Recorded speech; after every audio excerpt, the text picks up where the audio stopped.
नमस्कार। हरे कृष्ण। राधे राधे। सकल भक्तगणके आमार कृष्ण महिमा श्री श्री राधा मदन गोपाल जिओ चैनेले स्वागत जानाई। आमार गुरुदेव प्रभुपाद स्वरूप गोस्वामी रातुल चरणे भक्तिपूर्ण प्रणाम, माता पितार चरणे प्रणाम, सकल साधुगुरु वैष्णव भक्तगणेर चरणे प्रणाम जानिए आजकेर भिडियोटी शुरू करछि। आजके आमरा आस्वादन करब मिलिनी महाद्वादशी व्रत माहात्म्य कथा। एकादशी सम्पूर्ण हुए परेर दिन द्वादशीते कलाम मात्र बृद्धि पेले अथच द्वादशीर परेर दिन बृद्धि ना पेलेও ताके उल्मिनी द्वादशी बला हय।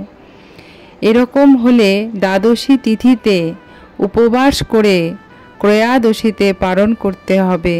पद्म पुराणे महाद्वादशीर माहात्म्य बर्णित हयेछे। एक समय अम्बरीश महाराजेर राजभवने गौतम मुनि उपस्थित होले राजा प्रफुल्ल चित्ते ताके जिज्ञासा करलेन, हे ब्राह्मण श्रेष्ठ, कर्मबंधन मोचन और बैकुंठ गति लाभ हय एमन कोन वैष्णव व्रतेर कथा कृपा करे आमाके उपदेश करुन। उत्तरे गौतम ऋषि बोललेन, हे राजन, पूर्वे भगवान श्री विष्णु आमार भक्तिते सन्तुष्ट हुए स्वयं उन्मिलिनी व्रतेर उपदेश करेছিলেন। সেই ব্রত কথা আমি এখন আপনার কাছে বলছি। ত্রিভুবনের সকল তীর্থ যজ্ঞ বেদ ও তপস্যা এই ব্রতের কোটি অংশের এক অংশের সমান নয়। যে মাসে উন্মিনী তিথির আবির্ভাব হয় সেই মাসে ভগবানের নাম উচ্চারণ করে যথাবিধি মধুসূদনের পূজা করতে হবে। হে দেবেশ, হে পূর্ণকীর্তি, আপনাকে প্রণাম। আমাকে শোক মোহ ও মহাপাপ রূপ সংসার সাগর থেকে উদ্ধার করুন। আমি শত জন্মে কিঞ্চিত পুণ্য করিনি, তবু হে জগন্নাথ আমাকে ভবসাগর থেকে উদ্ধার করুন। আপনার প্রতি অহেতুক ভক্তি প্রদান করুন।